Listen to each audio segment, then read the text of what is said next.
जय Hind future officers. मैं अक्षय मौर्य आज आपके साथ हिस्ट्री लेक्चर 2 लेके आ गया हूँ, जो कि हमारे इंडो डिफेंस एकेडमी के यूट्यूब प्लेटफॉर्म पे चल रहा है और वो भी विजय बैच के नाम से हमने ये लॉन्च किया, जिसमें कि हम सारा हमारा जो पैटर्न है अभी तक आप समझ गए हो। जैसे कि पॉलिटी के हमने सारे एमसीक्यूज किए, कोशिश की उस एमसीक्यूज में ज़्यादा से ज़्यादा फैक्ट हम समझ सके। उसी टाइप से हम हमारा हिस्ट्री का भी चालू कर दिया, जिसमें कि अभी करंटली हम मॉडर्न हिस्ट्री देख रहे हैं। तो चलिए आज शुरू करते हैं हमारा पहला क्वेश्चन आज का।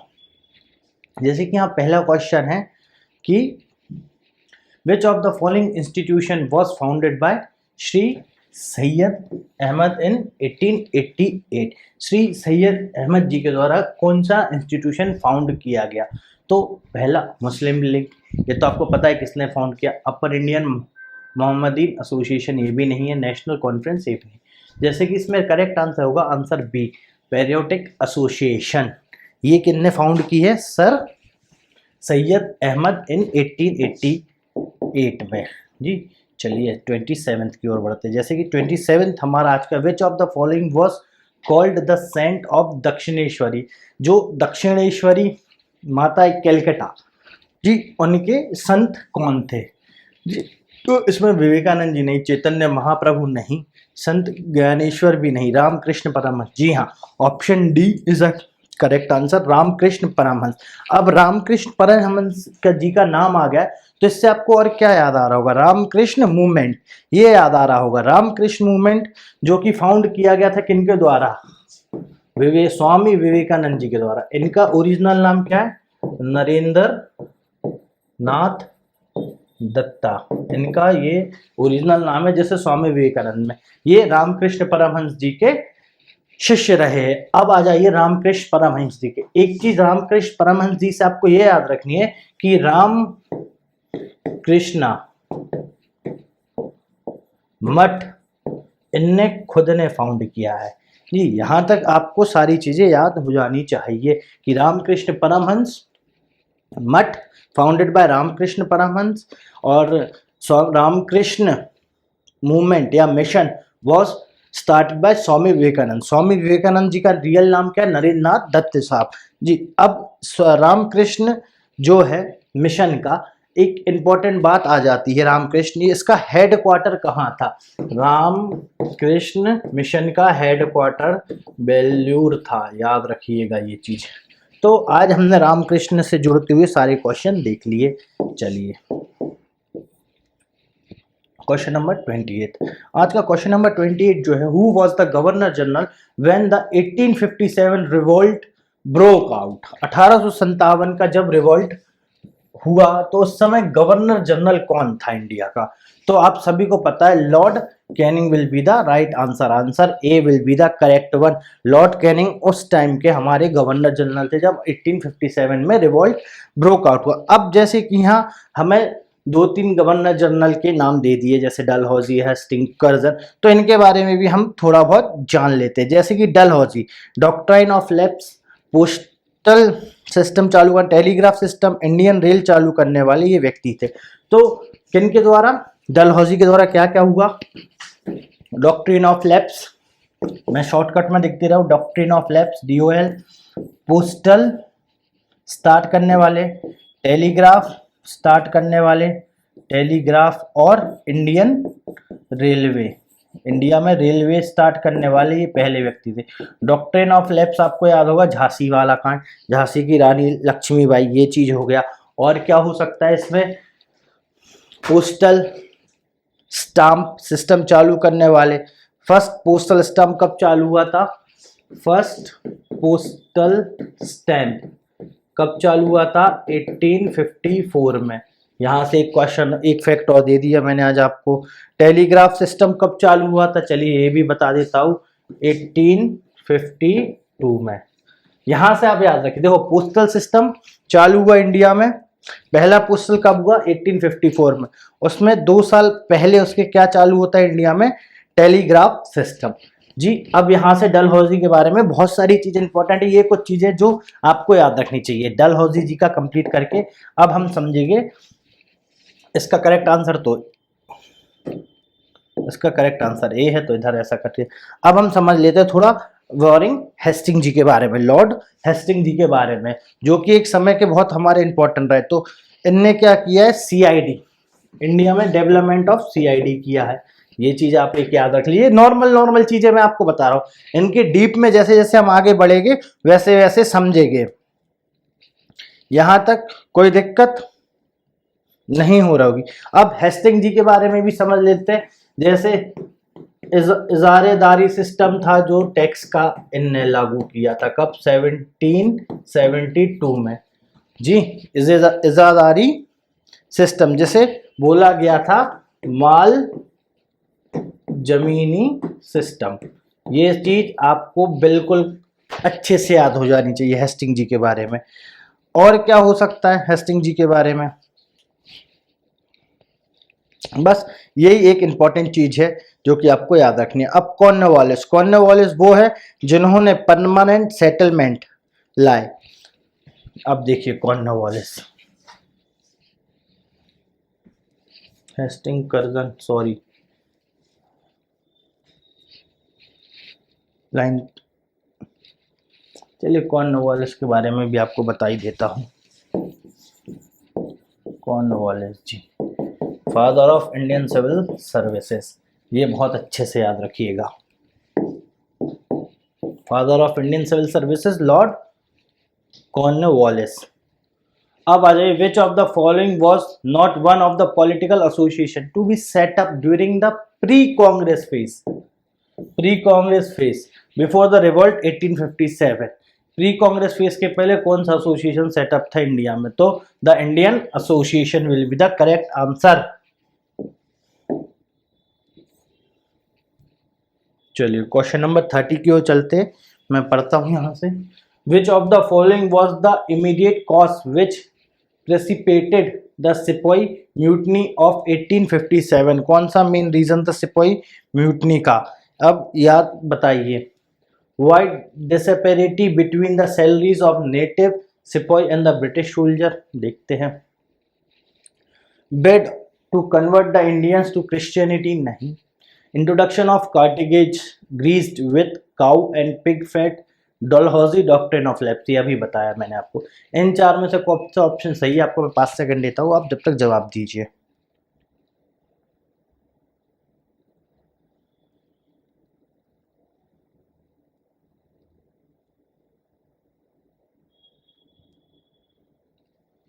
चलिए मैं देता हूँ अब answer. Option C will be the correct answer. अब बात आ गई है 1857 की। ये रिवोल्ट जो हुआ ओरिजिनली लीड था भक्त खान के द्वारा, ये कई बार क्वेश्चन आ जाता है, ठीक है। और बहादुर शाह इसमें नॉमिनल हेड थे। कौन, Bahadur Shah was the nominal head and lead, main leader कौन थे, भक्त खान साहब थे। यहां तक आपको कोई दिक्कत नहीं होनी चाहिए। अब जो अलग अलग प्लेस पे ये म्यूटिनी हुई हम उसे भी समझ लेते हैं। जैसे खान बहादुर साहब, खान बहादुर साहब ने कहां से लीड किया, बरेली से जी। खान बहादुर साहब ने कहां से लीड किया, बरेली से लीड किया। अब और कुंवर सिंह ने कहां से लीड किया होगा, कुंवर सिंह जी ने जो लीड किया था बिहार से किया था। और इसमें एक चीज आपको याद होगी, रानी लक्ष्मीबाई झांसी से लीड किया था। ये चीज आपको याद रख लेनी है। इसके अलावा भी बहुत से हैं, जैसे बेगम हजरत महल कहां से लीड किया था, ये कमेंट बॉक्स में आंसर बताना सबको। 1857 में इसके जो नॉमिनल हेड थे वो बहादुर शाह थे, जो कि मुगल के लास्ट एम्परर रहे जी। फिर लीड बाय भक्त खान, ओरिजिनल लीडर भक्त खान थे। और खान बहादुर ने कहां से लीड किया, बरेली से। कुंवर सिंह ने लीड किया बिहार से। रानी लक्ष्मीबाई ने लीड किया झांसी से। और बेगम हजरत महल ने कहां से लीड किया, ये आप आंसर करके देंगे हमें। अब चलिए हम 31st की ओर चलते हैं। Which of the following was the first sepoy who refused to use the greased cartridge and killed an adjutant? किसने किल किया, सबसे पहले गोली किसने फायर की, किसने उसका खिलाफत किया, तो आप सभी को पता है मंगल पांडे जी ने किया। चलिए 36 Second, 32nd. Which of the following was not of the major political causes of the revolt of 1857? 1857 का जो मेजर कॉसेज नहीं है, ध्यान से देखना, not was not one of the major political causes. The withdrawal of the pension of Nana Sahib, नहीं भाई. Lord Dalhousie, policy of discrimination, assassination and doctrine of lapse, the absence of sovereignship of British rule in India after the defeat of Sikh, the annexation of the Punjab and prosperities of the Lahore Dobar was auctioned and the Kohinoor was sent to England. ये नहीं था कारण.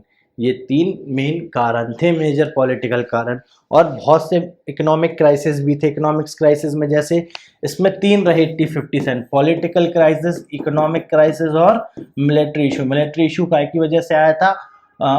Pig fat की वजह से. Economics crisis, excess of tax, अब tax ज़्यादा लगे थे जनता. पॉलिटिकल क्राइसिस जो आपको डॉक्ट्रिन ऑफ लैप्स हो गया और नाना साहेब की पेंशन, ये बहुत सारी चीज़ें थी जिसकी वजह से 1857 का रिवॉल्ट इंडिया में हुआ. Which of the following lead the 1857 revolt in Delhi? अब आप बता देना किसने किया, बता दिया. No, real head, nominal head. Real head कौन था? Bakht Khan ji. Option A will be the correct answer. चलिए नेक्स्ट क्वेश्चन की ओर बढ़ते हैं. Question number 34. Which of the following leader of 1857 revolt escaped to Nepal never to be heard the re after? मतलब दोबारा कभी नहीं सुनाई दिया. वो एक बार भागे तो वापस नहीं आए. कहाँ भागे? नेपाल भागे. नाना साहेब. अब नाना साहेब जी की बात यहाँ हो चुकी है, तो आप बताइए. मैंने भी आंसर दे दिया. Answer D will be the correct option, Nana Saheb ji. Nana Saheb will be the correct option. अब मौलवी अहमदुल्ला ने कहाँ से लीड किया था ये? चलिए टाइम दिया, आप देख के बताएं. एक क्वेश्चन और साथ में. फैजाबाद से लीड. कुंवर सिंह बिहार. तात्या टोपे मैसूर के बहुत अच्छे रूलर रहे. तो ये सारी चीज़ें आपको याद होनी चाहिए. मौलवी अहमदुल्ला फैजाबाद, कुंवर सिंह बिहार, नाना साहेब भी वो व्यक्ति है जो नेपाल भागे थे और फिर बाद में वापस कभी नहीं आया. Which of the following is wrongly matched? अभी आपको बताया. देखो, Lakshman Rao Jhansi, Brajesh Kadar Lucknow, Khan Bahadur Bareilly. Which of the following is wrongly match? अब बता दो. कुंवर सिंह गोरखपुर. ठीक है, तो right answer will be option A will be the correct answer. जो रॉन्गली मैच है वो है कुंवर सिंह गोरखपुर. कुंवर सिंह ने कहां से लीड किया था? बिहार से. हमने अभी तो पढ़ा. चलिए ऑप्शन नंबर 36 की ओर चलते हैं आज हम. Which of the following was the earliest public association to be formed in modern India? सबसे पहला कौन सा पब्लिक एसोसिएशन फॉर्म्ड हुआ इंडिया में? तो द मद्रास नेटिव ना जी, द ब्रिटिश इंडियन एसोसिएशन ना जी, the Bengal British Indian society ना जी, द लैंडलॉर्ड सोसाइटी जी हाँ. Right answer correct will be the option D. इसके बारे में हम आगे चलने वाले लेक्चरों में डीप से जानेंगे हर चीज. Which of the following act were passed by the British government 1856? 1856 में कौन से एक्ट पास है? Hindu widow remarriage act, abolition of sati regulation, general service enlistment act, religious disability act. इसमें से करेक्ट आंसर कौन सा है? Option 1 will be the correct, option 3 will be the correct, option 4 will be the correct. तो option B will be the correct answer. ये चीज हो गई क्या की 37 की. अब हमने 37 में Hindu widow remarriage act, social religious movement, बहुत से लोगों ने इसमें पार्टिसिपेट करा जी. और इसके आगे आते सती एबोलिशन में किसकी इंपॉर्टेंट भागीदारी रही थी? राजा राम मोहन रॉय साहब की. अब आ जाओ जनरल सर्विस एलिस्टमेंट एक्ट. ये जो एक्ट है बहुत अच्छे से आप याद रखना कि ये जो जनरल सर्विस एलिस्टमेंट एक्ट है ये लाया गया था लॉर्ड कैनिंग के द्वारा. मैं साइड में रहूंगा। Lord Canning, religious disability act नहीं, जर्नल सर्विस एलिसमेंट एक्ट जो है लॉर्ड कैनिंग साहब के द्वारा लाया गया था। ये बहुत अच्छे से याद रख लेना। कैनिंग साहब के द्वारा एक और चीज लाई गई थी, विडो री मैरिज एक्ट। कब लाई गई थी? 1856 में। सॉरी, हिंदू नहीं, वहाँ विडो री मैरिज एक्ट होगा। सॉरी, विडो री मैरिज एक्ट 1856, हिंदू विडो री मैरिज एक्ट, उसको ये बोल देगा विडो री मैरिज एक्ट। अब ये होगा सर, आप ये पूछोगे ये क्या चीज है। अब ये समझ लो, जनरल सर्विस, जैसे कोई आर्मी पर्सन इंडिया में है तो अब उसके लिए ऐसा नहीं है कि वो उसी एरिया में रहेगा, अब उसके ट्रांसफर हो गए। और ट्रांसफर्स जो होते हैं समुद्र सी पार करके भी हो सकते हैं दूसरे उनकी कॉलोनीज में। और उस समय क्या माना जाता था, अगर कोई समुद्र पार करता है तो ब्राह्मण से वो शूद्र हो जाएगा। तो इस वजह से भी ये रिवॉल्ट बना था और ये स्ट्रिक्टनेस लाई गई थी। चलिए ऑप्शन नंबर 38 की ओर चलते हैं। Which of the following preside the first session of Indian national Congress? सबसे पहला किसने किया था? तो WC वोमेश चंद्र बैनर्जी ने किया था। अब हम समझ लेते हैं INC के बारे में। INC was formed in 1885 by A.O. Hume. ये चीज तो हम समझ गए। पहला कहाँ हुआ था? बनी थी बॉम्बे में जी। कितने मेंबर थे? 72 मेंबर्स थे फर्स्ट टाइम में। ये चीज आपको अच्छे से क्लियर हो जानी चाहिए। और बॉम्बे में कहाँ? गोकुल तेजपाल संस्कृत कॉलेज, ये चीज आप याद रखना। गोकुल तेजपाल संस्कृत कॉलेज बॉम्बे में हुई 1885 में पहली बार। 72 मेंबर उस समय पहले थे। अब हो जाती है दादा भाई नौरोजी की बात। दादा भाई नौरोजी 3 बार INC के हेड रहे हैं और grand old man of India भी बोला जाता है। ये चीज क्लियर हो गई दादा भाई नौरोजी के बारे में आपको, grand old man of India. अब 3 INC के सेशन कब कब उन्होंने प्रिसाइड किए? एक उन्होंने कैलकाता का फर्स्ट 1893, फिर 906, 1886, 903। ये दो चीजें आप बिल्कुल रट ले, पहला सेशन। और कौन सा सेशन बचा अपन ने? 1886, 1906 और 1893। 3 सेशन ने किए हैं। ये तीनों सेशन कब कहाँ किस लोकेशन पे हुए तो आप ये आंसर करके जवाब देंगे। तो दादा भाई नौरोजी ने 3 सेशन किए हैं। एक किया है 1886 में, एक किया है 1893 में और एक किया है 1906 में। ये 3 सेशन किए हैं। ये 1906 वाला सूरत स्प्लिट के आसपास की बात है। चलिए अब सूरत स्प्लिट क्यों हुआ था ये भी आप कमेंट बॉक्स में कमेंट करके बताएं, जब तक हम आगे की ओर बताएंगे। ये तो हमने कर लिया था 37, 38। Which of the following was known as grand old man of India? अभी बताया, अब तो गलत मत करना। दादा भाई नौरोजी। अब इसमें से कुछ ऑप्शन निकालते। महात्मा गांधी कौन थे? इनको केसरी ए हिंद का टाइटल मिल रखा था। और के नाइटहुड किनको दे रखा था इनने? रविन्द्रनाथ टैगोर को। और इन दोनों ने अपना टाइटल कब छोड़ा था? जब जलियांवाला बाग मैसेकर हुआ था। कब छोड़ा था इनने? केसरे हिंद और के नाइटहुड का टाइटल मिल रखा था। कब छोड़ा था? जलियांवाला बाग मैसेकर में। अब इंपॉर्टेंट क्वेश्चन होता है जलियांवाला बाग मैसेकर किस टाइम हुआ था? तो सबसे पहली बात, जलियांवाला बाग कब हुआ था? 1919 में। 1919 से अब क्या, अब जलियांवाला बाग हमने वर्ड यूज कर लिया तो इससे हम और क्या याद रख सकते? हंटर कमीशन या कमेटी। ये चीज हो गई हंटर कमेटी। अब हंटर कमेटी के हेड कौन थे? विलियम हंटर थे। हंटर कमीशन, विलियम हंटर साहब इसके हेड थे। ये क्यों लाई गई थी? जलियांवाला मैसेकर को चेक करने। जी। अब यहाँ से ये चीज आपको याद हो जानी चाहिए। अब साथ साथ जब हम इस चीज की बात कर ही चुके हैं कि भाई हंटर कमीशन, जलियांवाला बाग, और इस समय एक और मूवमेंट चल रहा था जो कि आप कमेंट बॉक्स में बताएगा। अगर आपने मॉडर्न हिस्ट्री अच्छे से कर रखी है तो आपको याद होगा। अब क्वेश्चन नंबर 41 की ओर चलते हैं। Which of the following was founded by Gopal Krishna Gokhale. G K Gokhale साहब की बात हो रही है, तो सर्वेंट ऑफ इंडियन सोसाइटी ने फाउंड की थी। जी। पूर्ण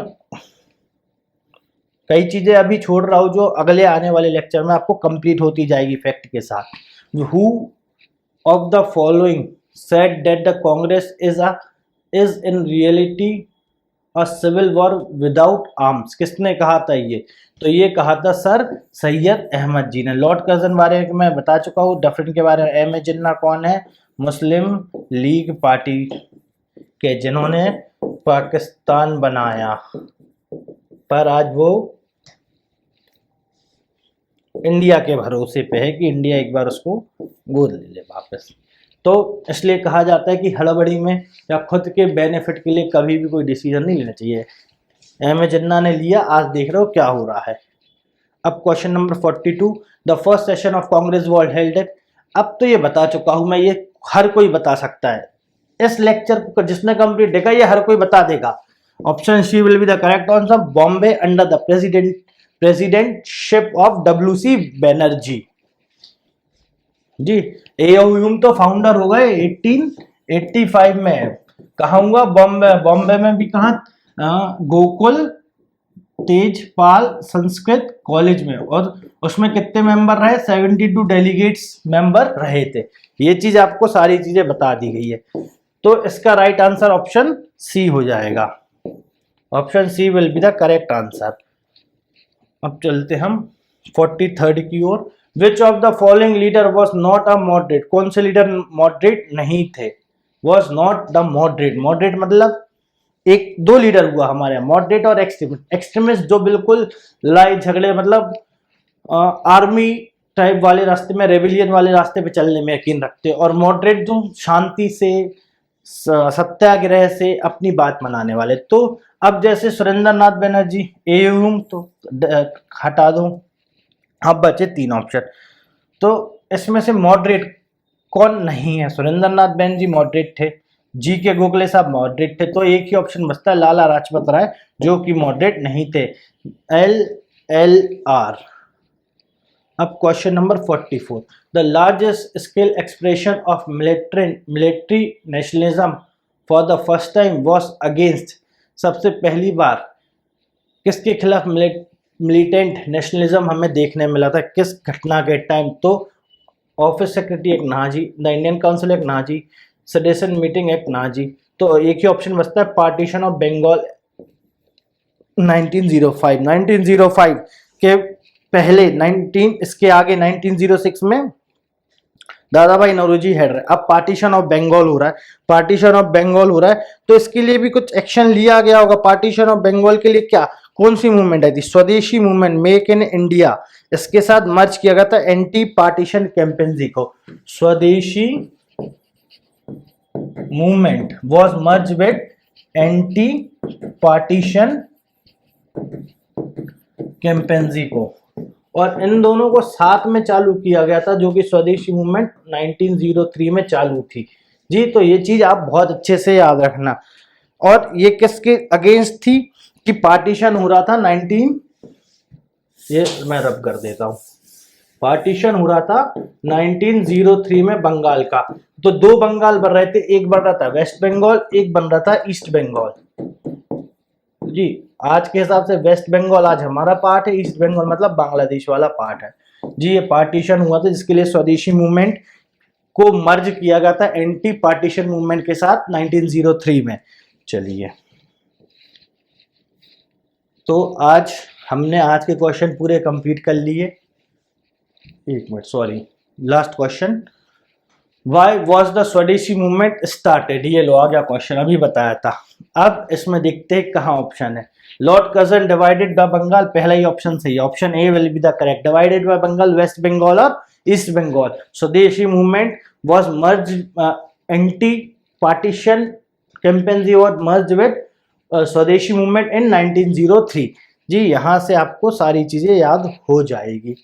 अब देखिए ये आया क्वेश्चन, इधर मैंने आपको समझा, अगला क्वेश्चन स्वदेशी मूवमेंट का है, तो ये तो आपको तुरंत पता हो जाना चाहिए। उस समय के अब जैसे गवर्नर जनरल या की बात की जाए वाइसरॉय की, तो लॉर्ड कर्जन। अब चलिए यहाँ से आज के हम हमारे 25 क्वेश्चन कंप्लीट कर लिए हैं। और अगर आपको हमारे लेक्चर्स पसंद आ रहे हैं तो आप लाइक शेयर एंड सब्सक्राइब करें चैनल को। Thanks a lot. जय हिंद।